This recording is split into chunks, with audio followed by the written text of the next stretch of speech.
मित्रांनो, मी या ठिकाणी चिखलदरा या ठिकाणी आलो असता अतिशय निसर्गरम्य असं या ठिकाणी वातावरण आहे. वरून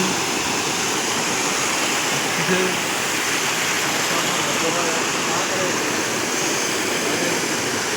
समोर समोर आपण बघू शकतात या ठिकाणी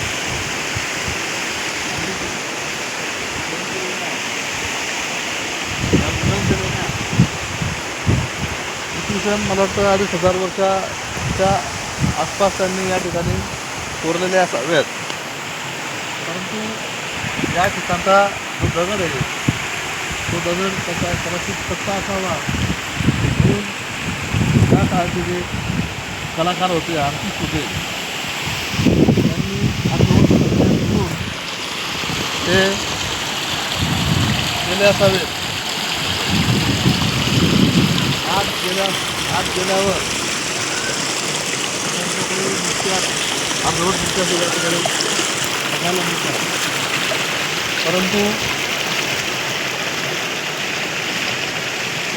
कथाकारांचा धंदा हा अख्ख्या देशात पसरलेला आहे. या ठिकाणच्या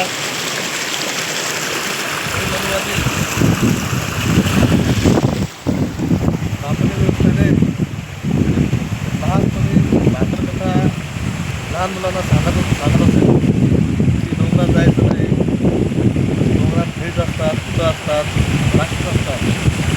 परंतु जेव्हा या लेण्यांचा शोध लागला, एका ठिकाणी शोध लावला आणि या ठिकाणी वेरूळ या ठिकाणी जवळजवळ भारतात जवळजवळ 84,000 कुटुंब आणि बुद्धांच्या लेण्या आहेत.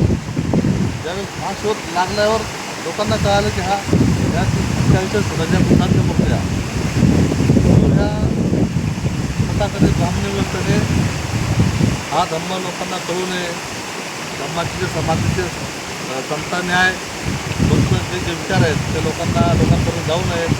त्यांना या ठिकाणी चतुर्वर्ण व्यवस्था आधारित ठेवायची होती. म्हणून लोकांना गौतम बुद्धांचा अभ्यास करू नये, लोकांनी त्यांचा धर्म कळू नये म्हणून यासाठी त्यांनी भाकरकथा या ठिकाणी निर्माण केलेल्या होत्या. परंतु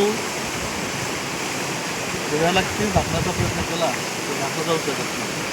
आज संपूर्ण जगात धर्म कसं केला आहे, धर्माचे विचार आज जगाला बुद्धाची गरज आहे, गीताची गरज नाही असं लोक म्हणतात.